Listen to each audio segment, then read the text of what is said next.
We just had the Olympics final. It's been a month, and we have probably soaked in the results. But what did you make of it? I mean, it was highly competitive, yeah.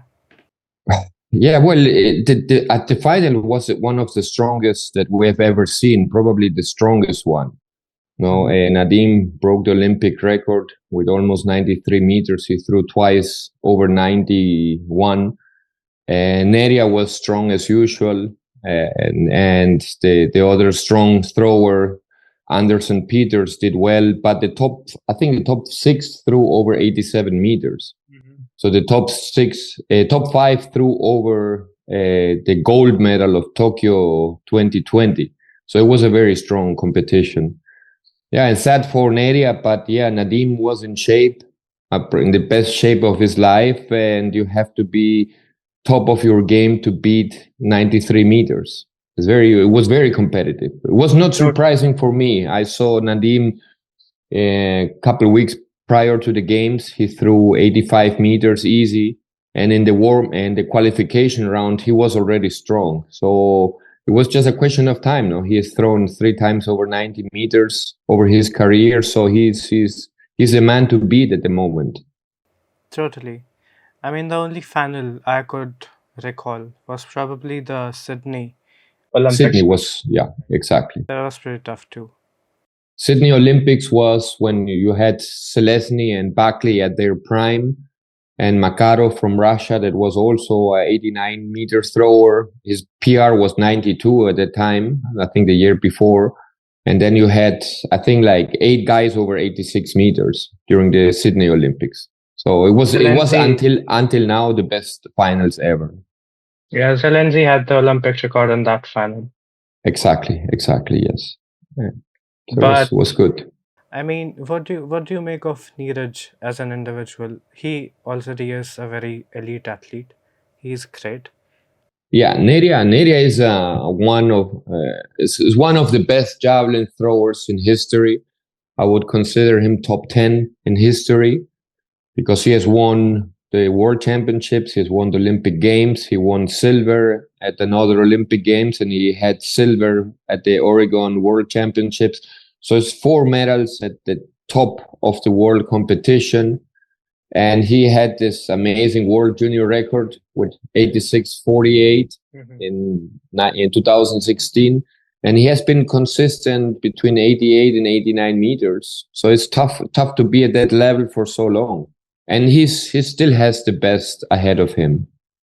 As you mentioned in one of your tweets, that generally players improve by 10 meters or 12 meters from their junior years. But the case with Neeraj has been with little over 3 meters, if I can recall correctly. So what do you think about that situation? Yeah, well, it's hard to figure out, no? Because to throw 89, 90 meters, I think Neria's PR is 89, 97. It's tough. So, and to make the big jump, most of the juniors that I have followed over the last 20 years did improve by 10 meters. It was a case of Boris Henry. He threw 80 as a junior. He has a PR of 90. Anderson Peters threw 80 meters the same year that Chopra broke the world record. He's a 93 meter thrower. Nadim was around 78. He's a now 93 meter thrower. Buckley threw 79. His PR is 91. Parvianen from Finland was the same. He had a 79 meter PR, went up to 93. Torkildsen went from 84 till 91. So there is a progression, not as much, not as wild, but yeah, it's 10 meters. But back then in 2016, when I met, Gary was my friend. No, he told me that Neria would be a 95 meter thrower in the future. So I still expect him to throw over 90, 93, 94, 95 meters. But it is tough. No, injuries start to appear. Neria has suffered groin injuries. He suffered elbow injury. So these are like the 2 biggest injuries, and these are like tough to heal. Elbow surgery is not easy. Many throwers don't recover. And groin injury, yes, it's a small muscle, but it's very important for the for the rotation, and Neria is an extremely a thrower that rotates extremely. So it's tough, and yeah, he has to. Compared to other throwers, Neria is not the bulliest thrower, but it's tough. I'm sure that he and his coaches are trying to figure out how to improve step by step and throw. But it's again, like the pressure that everybody puts when he will throw 90 meters. I think one day he will come and throw 93 meters and shut the critics up. But it's tough. It's tough. It's very tough. But it's a blessing. He wins medals in the big tournaments. So I think this is what matters. He's the most prolific athlete in history in India, and probably in the top of Asian athletes as well, and in the world. So we'll see. But yeah, I think his prime is still ahead of him. We wish for the same. And I heard you mention that it was something to do with the technique. You had once said that his throw in the junior championship of the world record throw, that was his best technical throw ever. So Yes. what did he do there that he can't replicate now? What was the dynamics of that throw? Well, in 2016, when I was talking to his coach prior to the competition, Neri was already throwing Neri was already throwing like 81 meters in training. And Gary told me if he hits the block, what means with hit the block is the left leg has to reach the ground very fast, and it has to be almost like in a straight position. And if you hit the block correctly, then you can create all the tension, the arc, then that action, reaction, and then everything flows into a straight line. We can start over with the dynamics and the velocity and stuff. Go ahead. Sorry for the fault. Yeah. Okay. Well, with Neria, when he threw 86-48, I think it was the most perfect throw I've ever seen from him. And he was not that strong and not that athletic, but the way how he connected the javelin was just impressive. And he threw. I was thinking, if you want to compare it with a senior distance, the world record at the time was 84 meters, and he threw 86-48, so 2 more meters. So if you want to imagine it, it's like if Neria would have thrown over 100 meters now. The world record from Jan Selesny was 98-48. Neria beat the world junior record by 2 meters. Imagine Selesny was throwing over his world record of 98-48. So it was just impressive, so impressive. It was like astounding. I remember I wrote at the time, because I was following it live on the internet, when he broke the world record, I wrote to the former world record holder, Tom Petranov, with whom I work, that the avalanche started in India, that we have to look into India to develop grassroots and find talents, because a kid from a small town had thrown this amazing world record. And it was true. He arrived in India as a hero, and he has become a celebrity. That's remarkable, and his achievements has too. What I wanted to clarify, or even ask for our fellow viewers, was physics tells us that if you throw anything at an angle of 45 degrees, it travels the farthest. Does that translate into when people are throwing javelin? Well, if you see the angle of release of top throwers, there's a picture around 30 degrees. Yeah, 33 degrees, yes. Because the javelin has to be at the height of the nose and eye. If you throw too high, the javelin takes off higher and it falls. It loses energy in the orbit and falls quicker. And more with the new javelin, because the center of gravity has been pushed a couple centimeters forward, so it will tend to land quicker. So the old javelin, you could release it high and it would just take off and land flat, but the new javelin always lands on the tip. And what's up with the arm speed of an athlete? How much does that matter? Well, the javelin is an arm event. On the faster your arm is, the higher the speed of release, the longer it goes. So you cannot be a javelin thrower with a slow arm. You have to have a fast arm.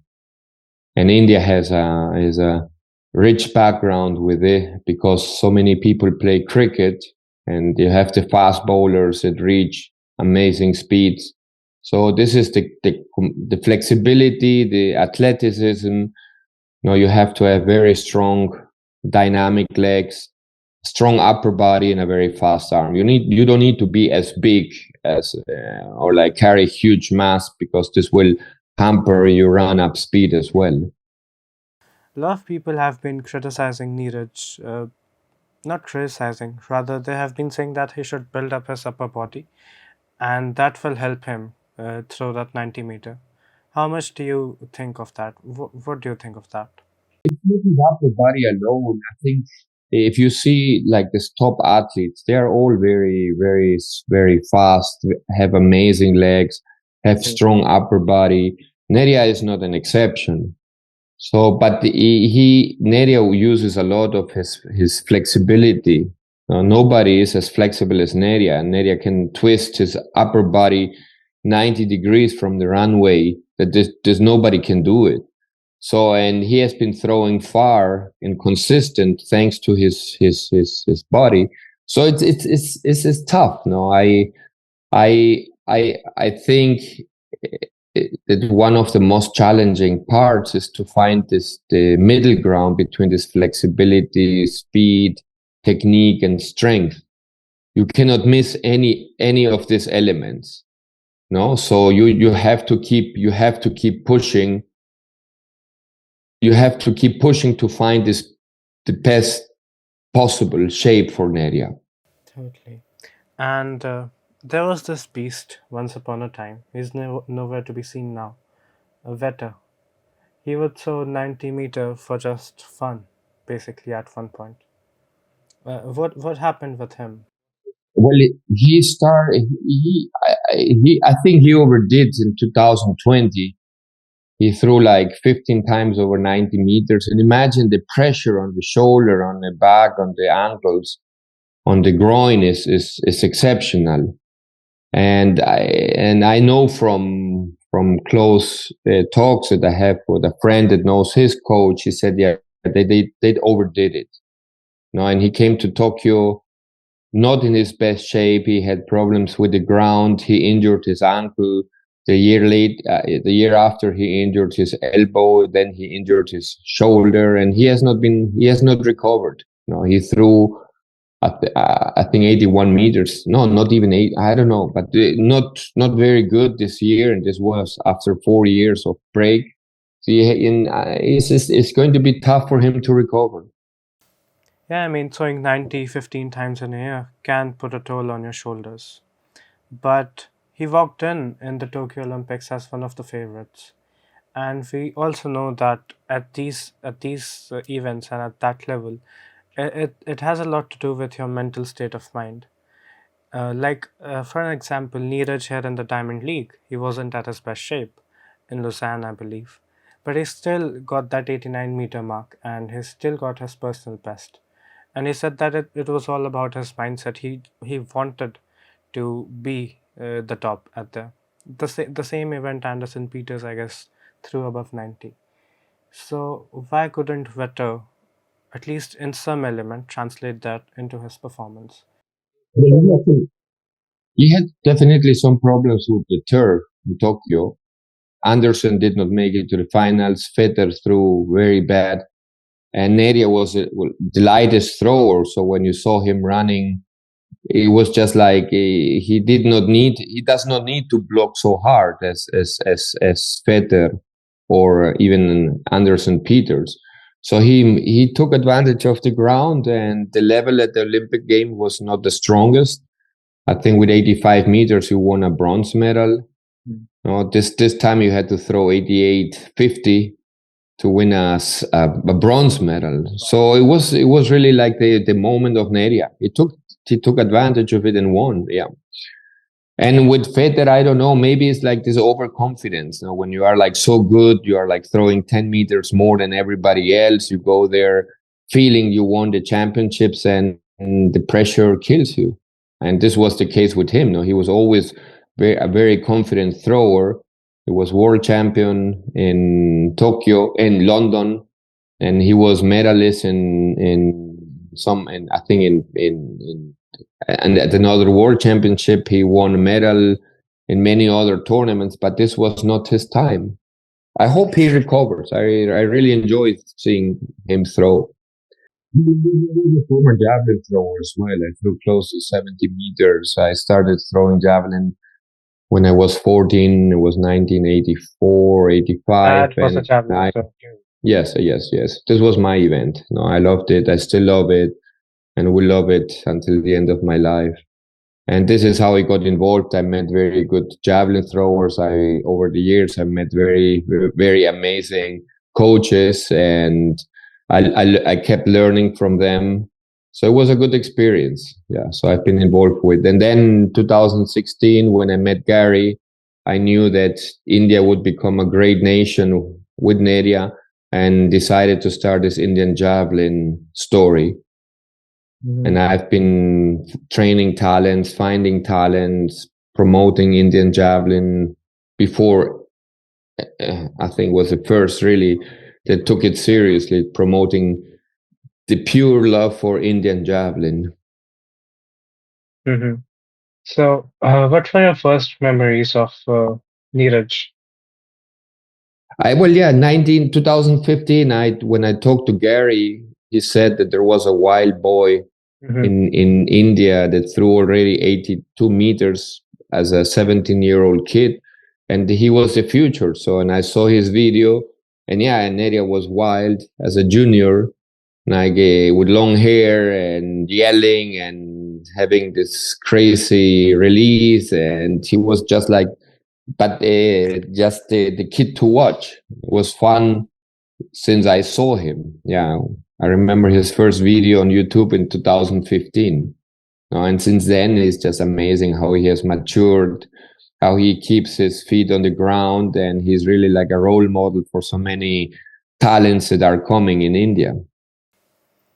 Yeah, and on that note, I would like to say thank you to you for that part, but it's not the end. It's totally not the end. You have been working with Rohan, and he has already thrown close to 70, if I remember correctly.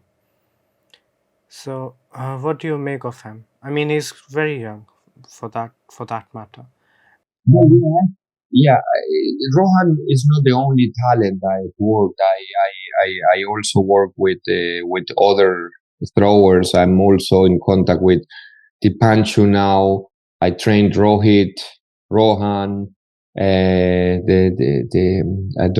guy that broke the Indian youth record, Virendra. I worked with him 2 years ago. So I've been working with many talents in India. When so I get like videos from tons of young kids and asking for help, and I ask, okay, how old are you? How far do you throw? Send me your video. I can help you with the technique. This is a training plan we use in the USA. So I've been trying to help as many kids as possible, mostly at the youth and junior level, and trying to find help.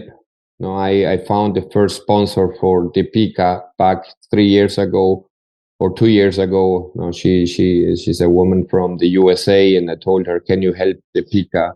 And she's an amazing young talent.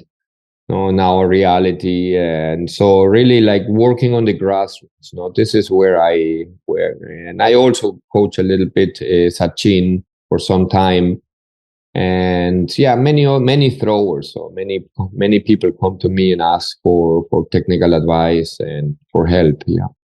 Yeah, Rohan is that's good. a Yeah, he's good. Yeah, commendable effort. But yeah, we have seen that you're quite bullish on Sachin these days. yes. Do you see him as the next exciting prospect? Well, yeah, Sachin is a beast. He's 6'4". He's Mhm. or 192, very long arms. He's not very athletic, and he's not the strongest. but he has a very good release. So, but he had some elbow injuries before, so he has recovered, and now he's a 80 to 50-meter thrower. So he has a potential to be a good thrower, but will depend. I think if he progresses the same way, he can go far. The same His with Kishore. trajectory, yeah. Yeah, His trajectory has been somewhat like Arshad's, I would think, right? He has similar body, he has similar style, and Arshad used to throw, I guess, 82 or 81 a while back. Even in Tokyo, I remember his best throw was 85 meters, and he improved it to 92.97. yes. Do you see the scope of that improvement in Sachin? I don't know if he can be a 92 meters. So I remember back like 2 years ago when I was helping him out, he was throwing 75, and I told him he could be an 85, 87 meter thrower if he trains correctly. And he was coached by a friend of mine, Samariet, and he helped him to improve by 8 meters. From consistent 75-meter thrower to 80 to almost 83. So yeah, it's just a progression. You have to be patient with throwers, and over time all of them can improve. They have to find the perfect combination of speed, strength, flexibility, and technique. If you do this, and if you avoid stupid injuries, then you can progress. And I think Sachin is an amazing. Is one of the biggest talents I have seen in India after Neria. And Kishore was just spectacular last year. No? Yeah, Kishore hasn't been up to what he would like to be. He hasn't been at his best. But let's not forget that what he did last year. No, Yeah. so and he had a down year this year. So we all hope he recovers and regroups. He threw 87 meters last year at the Asian Games. It was That's just true. spectacular. Yeah, yeah, yeah, He was leading for the most of it. yeah, yeah. So India has some, yeah. Like I posted today. I posted today the rankings of Indian javelin throwers. They are like 8 guys or 9 guys over 80 meters. No, so you have Neria way ahead, but you have a good base around 80 meters, and they're getting good sponsors. They're getting a lot of competition. Javelin is getting a lot of attention. So this is good for the future of the senior men's javelin in India. Um, how much do you think does weather and wind and those factors play a role in javelin event? Yeah, you Because cannot. Yeah, yeah, you cannot throw far if it's cold. The wind carries. Wind is also crucial. If you had like wild winds in the stadiums, you cannot throw far. Most of the world records have been thrown on open stadiums that have like a strong tailwind. This is what is crucial. You have tailwind helps and good weather helps. So both have an influence on the distance. I say that because I was going through some final events, final Olympics, and I noted that in 2012 in London, the gold was decided at 84 meters. So, and here in Paris, it was decided at 92. But what we noted was both the stadiums were similar in dimensions. They were both closed in the sense that a lot of wind couldn't Yes. impact the game. And the weather was similar. I mean, Paris and London, they do have similar weather around that time. But such a stark difference between both the finals. Why is that? It was the javelin with the lowest result in London with 84 meters, 84.12. I think you won gold. Walcott. Yeah, I knew him. I was in contact with him before the games, and it does happen. It does happen. So I don't know. Sometimes, like the big throwers, I don't know. I don't remember who was on top of the world 2012. but definitely it's a big jump from 93 to 84, no, or 84 to 93. So it does, it's a lot of pressure too at the Olympics. We have recently concluded with the Paralympics, and I don't think I need to tell anyone about the results of that. We have one gold with Sumit, we have one gold with Navdeep, and we have bagged multiple silvers and bronzes. But what I want to discuss with you is the case of Sumit. He says that he wants to throw 80 and then he can consider being in an open event with other people. His current record is around 71. And what do you make of it? Can he cross that 80-meter mark on himself? Well, yeah, Yeah. to go, yeah, he went from 66 in Tokyo to 71, like 1 meter per year. Now he has to improve 9 meters to throw over 80. He is an amazing athlete, and he has the capabilities to throw very far. I don't know how far he can throw, but he definitely has some room to go. And amazing what he did in Paris and in I Tokyo. say that because you would expect someone who has a great body, a great arm, to probably have that record. But Sumit isn't that muscled. He doesn't have those abs. He doesn't have that big arm. But he still manages with the 70 meters. So I think that's truly inspirational. And do you think that he would have been a greater talent if he had been if he hadn't suffered that unfortunate event? And Yeah, absolutely. He would have been easily a 85 to 88 meter thrower if he would have had not this incident. But you never know. Maybe this incident was it pushed him so hard to become such a great javelin thrower. He was playing handball, I remember. And then he moved to javelin, and he is just spectacular. Yeah, he can be more athletic.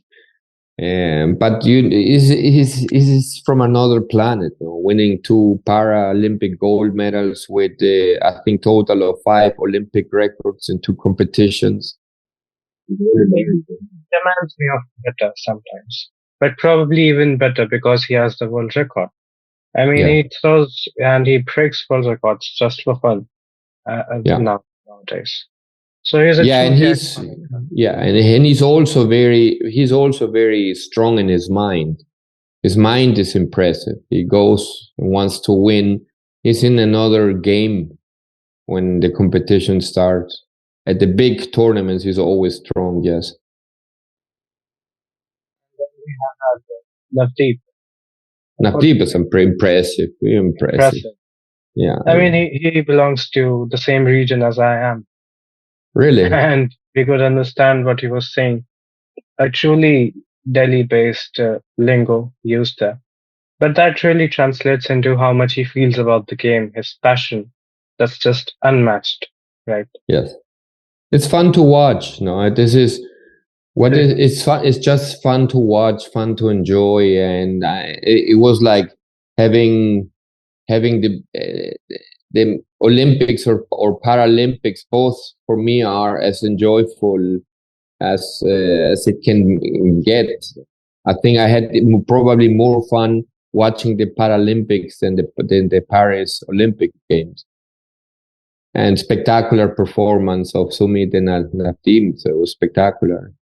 And not to miss that the other guy finished fourth. He missed the javelin medals again, and the other guy threw 65 or 66 and finished silver. So it's just spectacular. No, and they are seen. They are the heroes of India. Totally.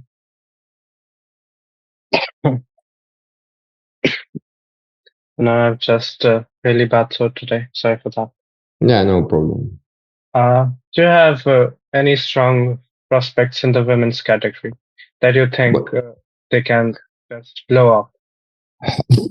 Well, Anu Rani has now 2 competitors. Okay, one is 58 meter thrower, and Deepika, she's 19, she threw 55.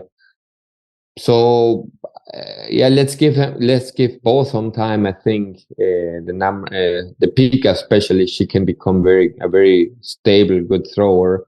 Anu is a legend, and this number two girls, she threw 58 meters a couple of weeks ago, was also quite spectacular. But the women's javelin is lacking in India, definitely. Mm-hmm. The boys are good. Yeah, like the U18 age group, they have two 70-meter throwers with 700 gram.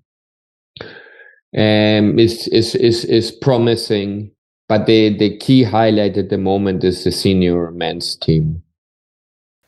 On that note, Michael, we have had several interactions within the men's team. We have talked about the juniors. We have talked about we have talked about the men's senior. We have talked about somewhat about the para athletes and the juniors. What do you make of the upcoming talent? I mean, as a coach and as a thrower, how do you scout people and how do you look for talents and what makes someone special in the early days? Yeah, we have a system that was designed by this two-time world record holder that helps identify talents. They have to do jump tests, sprint tests, medicine ball test, then one step throws, and there you can identify certain talents at the early age. Ball test? It's like you have like 2 kilogram med ball. You have to throw overhead with two arms, underhead, backward. No, and if this helps to see, okay, if you are like if you have the strength, because javelin requires a lot of strength, and then you do like one arm, like turbo jav. This is the implement that we use in the USA and many countries around the world, and you do like a standing throw, and like age 10, 11, 12, 13, and the kids with good arms will pop up right away. And those are the ones that you have to train, like show them the joy of doing sports, and yes, always focusing on developing speed and jumps, getting stronger and learn the technique, and then you build it up on from an early age. No, and it takes time. So, but first of all, it has to be like fun, fun to do sports. Yeah, and when you're like 15, 16, 17, you're basically already you are. If you see world class junior throwers, they are already prime in technique at age 15, 16, 17. And then it's just a question of building muscle and speed and keep improving. But I think this is I was checking the rankings, the women's rankings, U18 in India is not good. The men's like under 18 is okay. It's okay. The junior level in India, they have two guys over 71 and 72, Dipanshu and Rohan. But 72 is top 20 in the world as a junior. It's not bad, but it's not. I saw here the World Championships in Lima a couple of weeks ago, and you had an 18-year-old kid that throws 81 meters. No, and his technique is just perfect. So, yeah, India has the talent mass. Now, 200 million people play cricket, but not much effort is done at the grassroots level. No, and this is where you find the next area. And I always believe India must have at least 10 areas in the making, but they have to be found. At the moment, there is no talent like Neria coming up. So it takes time. It takes time, but this is why I'm trying to push, trying to find help, also to get people and NGOs involved to bring these turbo jabs to schools, to different states, and have like fun throwing events, fun sports events to identify talents and help them, give them equipment, train them. And then the future says, but I think India is just too focused on getting the next Neria now Even with Neria, India is not patient with him. Why don't you throw 90 meters? Why don't you swing down? This is even worse at the youth level. Yeah, I think that this is what where India is not investing now. So this is where what I have seen over the last 7-8 years. So they want the now yesterday. No, they are not investing in people. I helped 3 young athletes make the national team. I helped 2 athletes break the Indian junior and Indian youth record with Rohit, and I helped also identify Virendra, and he's now at the Reliance Academy, and I was helping him when nobody was helping. But I do this for free, and I said if I could get a little bit of support from companies that invest in the system, and I do this part time, just for fun, bring equipment to them, share training plans, invest not only in the athletes but also in me and in the Indian javelin movement. So we reach through social media. Some of my posts have reached like 500,000 people on Twitter, and Instagram we reach 3 to 4 million people now. So it's a good source for advertising. I get help from a nutrition company, Smart Nutrition and FitCard, that they believed in what I do, and say yeah, we'll help promoting, and we help also investing in you. But besides this, I have not been lucky to find people, nor companies, nor NGOs committing to this. And last year I was ready to give up the whole story because I said this is a waste of time from my side. I cannot do this just for the fun of promoting javelin. I think I identified. I coached 5 guys, young guys that made it to top 10 in the world. Under my belt, there is an Indian youth record with Rohit Yadav.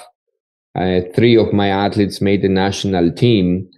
But I say we need more help for them. We need to get equipment. We need to get nutritional supplements. Okay, this amazing company, FitCard and Smart Nutrition in India, that helps them. But without javelins, you cannot train. Without proper nutrition, you cannot train. And just coaching takes time. It's demanding. So, and if in India does not do anything on the grassroots level, or they do, but I think a bigger scouting could be done. They find amazing kids that play cricket, and they could probably find the same amount of talents that will throw the javelin. But it has to be fun. I think javelin is now is an Indian pride event, and the thing is we need to secure the future generations. So, and more help, so we have an amazing scouting system, and we have the best javelin equipment in the world with TurboJav from the USA that is sold everywhere. We're starting with Julius Yego in Kenya, a scouting game system. Julius Yego was world champion and silver medalist in Rio. So, and this is what we want to do. I've been in contact with many NGOs, but not been able to close it. Everybody wants the next star, and they don't want to invest in searching for the star, and nor the coaches. That's a little bit frustrating, yeah. But and there is money there. It's unprecedented. What you do is unprecedented, and the people you support, I think they're really grateful for what you do. And with time, I do think situation will improve. It has improved, I think, in the last few years, but it's totally not what we would want it to be at this point. But as you say, it's about the passion, right? So I think things will pan out. Things will pan out, but I agree, it can be frustrating. We just need few people that believe in and want to share this passion. I do this for India. I do this for like creating awareness and bringing this amazing results of the talents of the stars, and trying to identify young stars that need to get support and help them out. But I have been a javelin thrower myself, and I know without good coaching, I see all these kids throw too hard in training, they will get injured. I've seen so many talents get lost in India, so many talents that could have been the next Nerias. But again, no, it's not investing a lot. It's investing in people that want to do something for India. No, and yeah, and definitely if I can make something from this effort and make a living out of it, no, and not searching for other countries. No, now Kenya is very interested, and we're pushing for the US, and we have everything ready for plug and play in India. We need someone that says, yeah, and they are like big corporations, they are very wealthy people. No, and then say, okay, let's see this as a long-term plan. It's fun. It's amazing the work that I do. I say to myself, as a coach, as a promoter of talents, but more has to be done. And budget wise is not so much. We need equipment to bring to schools, to coaches, have meetings with them so we can discuss training plans and training ideas and how they can improve, and build a devoted parent, high school coaching family that they will help identify the talents. And the national coaches in India are amazing, but who gets to the national level? So the base has to be built, and this has to be built in schools with javelin centers around India that do this for fun. And there we build the next stars and make it. Companies don't build empire in a year. It takes them 5-10 years to build it. Javelin talents is the same, and India has the talent. India could be a dynasty for years to come. I think they are already for next 4 or 5 years with Neria and Kishore and Sachin and some other stars. India will be good, but the problem, there is no follow up on them. No, so you see the youth level should be much stronger, and junior level in India is not good. What about this? What about the coming group? So this is where India has to put money, and for companies to promote sports at the grassroots level, you cannot find a better activity as a company. You're investing in India's future. In sports is needed in every developed country. So you want healthy Indian people, and we don't want to find just the next Neria. We want to promote sports at the young level. It helps them to dream. It helps them to progress. You build friendships for life. And companies should marry this idea, not just finding the next Neria tomorrow and expect him yesterday to throw 90 meters. I put the statistics, and people say, hey, they are not good. They don't throw 90 meters. There are like 21 guys that have thrown 90 meters in history. No junior has thrown over 90 meters. One youth athlete, Brian Toledo, threw 89 meters as a youth. But so don't expect miracles, but we build the miracles now. India is building this strong economy from its foundation. It took them 30, 40 years to be where they are, and the same has to be done in sports. No, and this is what I say. Let us focus on grassroots. Let's bring fun to the kids, that they, like in these villages, that they come out and have javelins to throw. They can throw the turbo jabs, have a basic training plan, have basic nutrition. Now let's share this joy. There are like 200 million kids in India. There are like Special Olympics, special abilities, 50 million people in India. This is where I want to focus. Not on the elite. The elite is, they go their way. They will make the team and win medals or not. But this whole initiative is really like to promote, and to bring this pride and joy and say, hey guys, be proud of what you have. Don't beat in Neria if he does not throw 90 meters. The hell, if he does not throw 90 meters, who cares? He's a legend.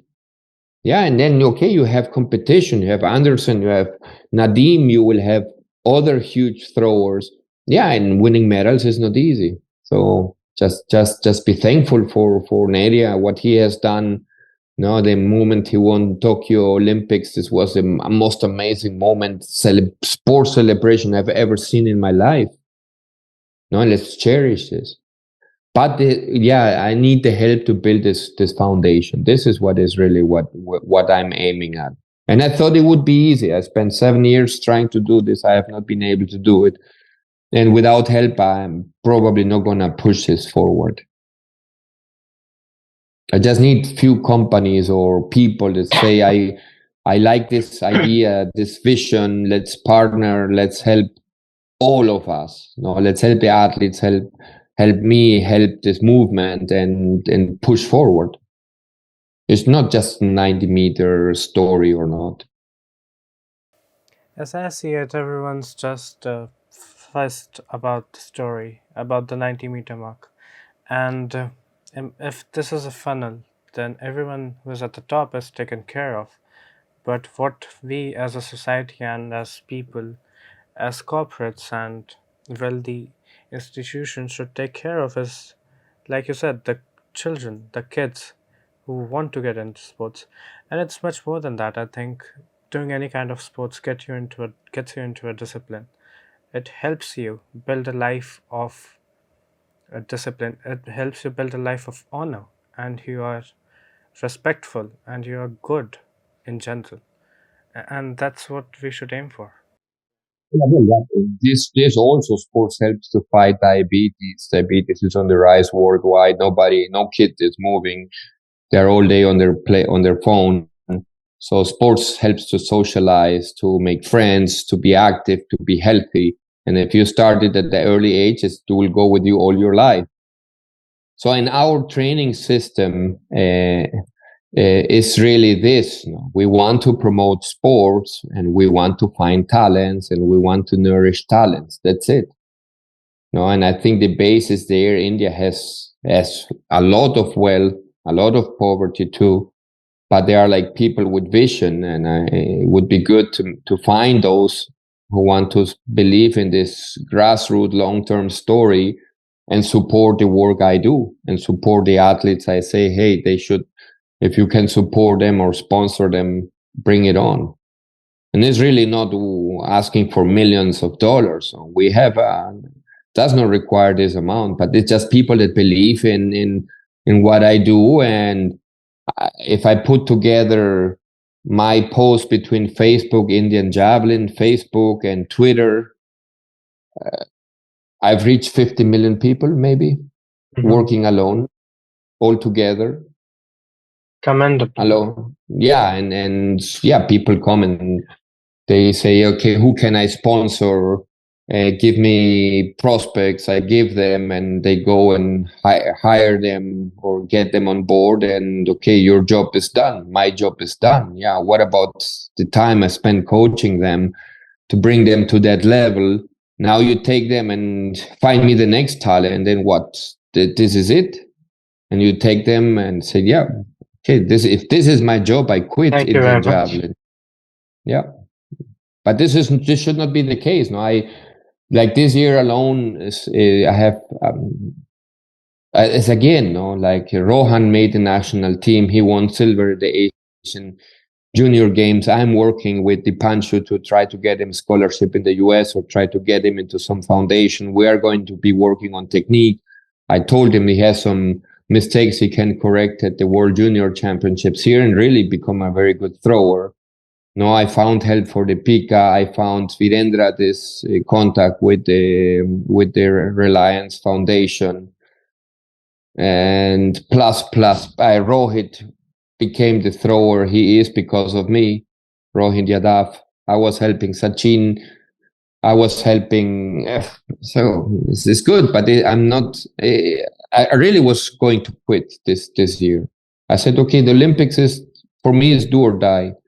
If I don't find support to get this, I cannot do this. Did you find any leads to work with for now? Yeah, well, I'm in contact. Well, I have this FitCard, smart nutrition company in Delhi that they are helping athletes. They're going to help my work. I was in contact with two foundations.